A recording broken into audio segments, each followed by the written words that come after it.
How are you doing today? How's life? Let's get right on to it. How is life?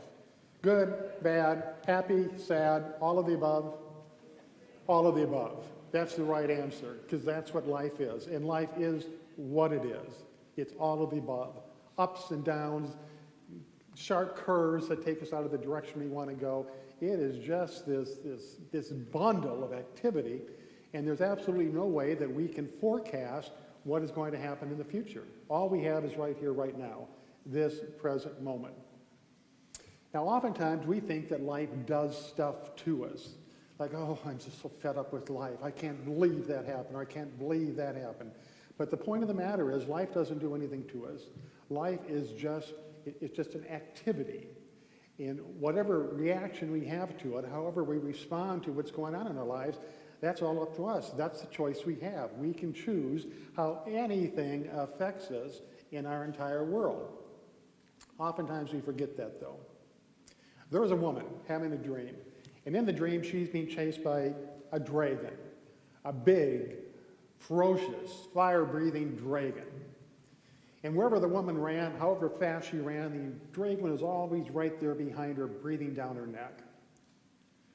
Well, in her panic to get away, she ran into a canyon that had no outlet. So there she was, her back to the canyon wall, and she was trapped. She watched as that dragon got closer and closer and closer. At last she screamed, "What horrible thing are you going to do to me?" And the dragon lowered its head and looked her in the eye and says, "I don't know, lady, you decide. It's your dream." Now, I tell that story because it does have a certain degree of humor to it that varies depending on how you see it. But also that's what we do. Something comes into our life and it's like, oh my God, what is going to happen to me? What is life going to do to me? What's going to happen next? We live in a time that is very chaotic, very confusing, very complex. Never in the history of human existence has any living thing experienced the stress that we experience today as human beings in the 21st century. It comes from everywhere. That life is so fast-paced that sometimes we just have a hard time catching up. Things happen we don't expect to happen. What we expect to happen doesn't happen. And then we have our own personal issues, which can really become very stressful. Anybody here had a divorce? You know what a stressful time that is. Or if you've lost a loved one. Or if you have financial concerns. Then we have the media, 24 hours a day, bringing forth different situations and circumstances that have all sorts of concerning factors to them. But the fact of the matter is, we are built to handle that kind of stress. A survey done by Northwestern Life Insurance Company to all of its policyholders discovered that 72% of the people said the stress level in their life was very high. 33% of the people said that they had job stress to the point where they felt that they were moving into burnout. Half the people said that they had a stress-related illness sometime in the past 12 months, like high blood pressure, digestive problems, hyperanxiety, nervous breakdowns, whatever it might be. But once again, we can manage the stress. We can handle that. We have smart minds, and we have a resilience and a power and an energy within us where we can move through this fast-paced life and not get stressed out to the point where we feel like we have to give up. Now, the problem comes in when stress elevates to, or it inflates to, a fear, where we start to fear about what might happen next. And the problem with that is that all fears are based on some time in the future, no matter what it is. And the second part about that is, most of our fears, now let me stop and go back, all of our fears are imaginary. Something might happen, something might not happen. But the point is, there's nothing we can do about it. I can do whatever's in front of me right here, right now, but I cannot do something tomorrow right here, right now. Now, having said that, I will say that some of the imaginary fears we have do take place. They actually happen 10% of the time. 1 out of 10 fears that we hold, worry, fear, doubt that we have, 1 out of 10 actually manifest in our lives. 9 out of 10 never come true. They never happen. So we put ourselves through all of that torment and all of that sadness and all of that anxiety 90% of the time for no reason at all. Now, we can't do that 24/7. We need to take a break. We can manage our stress, but when it comes to those fears, that is like elevating the effect that it has on our body and our mind by 10 times. It's much more harder on us. The body actually gets physically ill when we live with a fear for so long because we're always on the edge, worried what we fear is going to happen next, even though it never does. Now, I learned a wonderful secret. It's a simple secret that helps me control my fears. And it came in kind of an unusual way. It came through the boxing arena. There's a guy named Jack Dempsey. This was 1926, and he was the world champion. And Jack Dempsey was great because he had a left hook that was absolutely crushing. It was devastating. Fighter after fighter after fighter would come in, and he would hit him with that left hook. And it wasn't that the left hook took him down, but it's that it shook him up to the point where their eyes got watery, their mind got messed up, they got out of balance, and out of fear they began to rush him and try to get him in a clinch just so they could retain their composure. Well, they picked a fellow named Gene Tooney to challenge him for the world championship.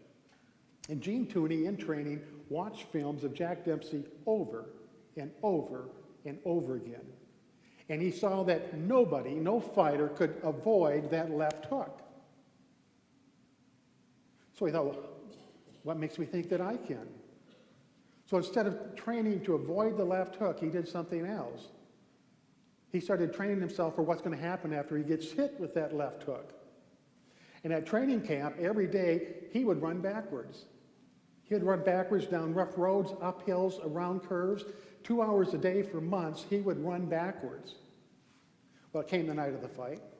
He got in the ring. The 4th round, Jack Dempsey hits him with that left hook, and Gene Tooney runs backwards. And Dempsey's chasing him around the ring, but he can't catch him because he's so adept at running backwards. The people in the crowd start calling him a coward and booing him. The announcers say, this isn't a fight, this is a mismatch. The same thing happened in the 6th round and the 7th round. Dempsey landed his left hook on Tooney, and each time Tooney ran backwards. Now, this is the brilliance of it. Dempsey never went 10 rounds. He always knocked people out in the 4th or 5th round. So by the time they got to the 7th round, he was tired. He was worn out, and that's when Tooney came alive. He dominated the 9th and the 10th round, and he won the championship by decision. Why? Because he thought out of the box. There's a better way to do this. Now, I tell you this because it's kind of the same thing. We're moving through life. We're having a good time. Everything's fine and dandy, and then all of a sudden some situation or circumstance comes into our life that's like a left hook. It hurts us. It knocks us down. It takes the wind out of our sails. And what happens most often? We get riled up. We react emotionally. When we react emotionally, we don't really do it in a way that serves us, but we either rush towards that which has upset our world, or we hide in the corner and we're fearful of what might happen next, when all we have to do is just pause. Run backwards, if you will. Step back from the situation. And the sooner you do it, the better. And this is why. The one thing that each and every one of us has in this room, we get it the time we're born, and we give it up the day that we leave this world, and that is time. You have your time, I have my time. We put it all together as our lifetime. But you have time, and you can spend it any way you want. You can do whatever you want with your time. If you're not incarcerated or if you're not dominated, you can spend your time any way you choose. You might say, well, I go to work every day. I don't choose to spend my time like that. But you really do because you want that paycheck. So we have time, and we get to spend our time. Now, 100% of our time is spent relating to the world around us. We relate to other people, we relate to nature, we relate to television shows, movies, whatever it might be. We're constantly relating to other things. That's how we spend all of our time. I don't know how many of you are familiar with the Course in Miracles, but they have this concept that at any given time, we're in one of three different frames of mind. We move into a situation or a circumstance, an event of some sort. Initially, we're in the frame of mind that is called the resting point. We're neutral about it. We don't care one way or the other. Whatever may happen, may happen. But then, as we get deeper and deeper into the situation, we react. And when we react, we either move towards, now this is in our mind, we either move towards our right, which is reject. I don't like this. I'm not going to accept it. I'm going to battle back. Or we move towards the other side, which is, this is fine with me. I like this. I accept it. I am enjoying myself. And that happens continually through your entire life. As you're walking down the street, you're constantly looking out over the landscape, so to speak, and you're either okay with it or you're not okay with it, or you just don't care. You're neutral about it. Now, the reason this is important is because we spend much, much more time over here in fighting life, resisting life, not accepting what's going on in the present moment. And remember, whatever's going on in the present moment is going on. I mean, it is what it is. We might not like it, but it is what it is.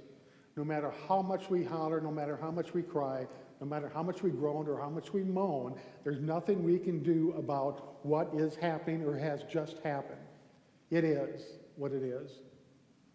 So when we move into a situation and we begin to feel ourselves moving towards a resistance, towards a unacceptance, towards a hatred of something, that's an indication that we need to be aware of the direction we're moving, and we need to pause. We just need to hold it a second, or maybe for an hour, or maybe for a day, and sometimes even for a week. We just need to pause, because the further we move into something, the bigger it becomes. And the bigger it becomes, the heavier it weighs on us. And the heavier it weighs on us, the more damaging it is to us. Whatever we're against, whatever we reject, weakens us, because it takes energy. And you know those emotions that come up when we're resisting something or when we don't like something, they're not good. They literally make us feel ill. You know that. Anybody here ever had a fight with somebody they really care about? And then you get separated and one goes one way and the other goes the other? When that happens to me, I have an illness. I'm sick to my stomach. I just don't feel like I normally do. Or if I get mad at something and I bark out, I feel sick. And that's the body's way of telling me that what I'm doing is not good for me. See, we all have this inner radar, so to speak, that tells us when we're doing something that strengthens us and tells us when we're doing something that weakens us.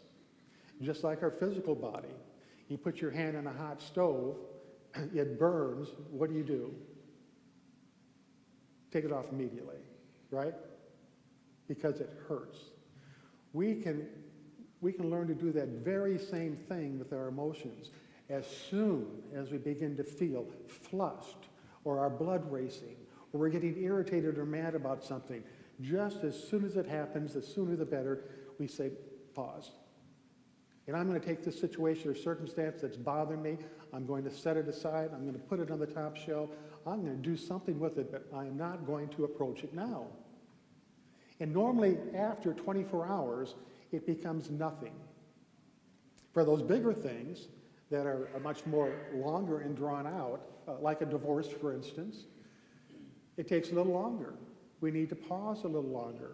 But we cannot walk through life with this heavy burden of something that's weighing us down, that's weakening us, and that absolutely destroys everything else, all the other beauty that's in our world. We have a choice in any given minute. It's just that most of the time we're not aware of it. We react out of habit. I've always gotten mad in traffic when somebody honks at me. I have to pause. Let it go. I mean, it got so bad that somebody honk their horn anywhere around me, I would think it was me they were honking at. And it could be down the street someplace, I don't know. But turn around and say, what I do?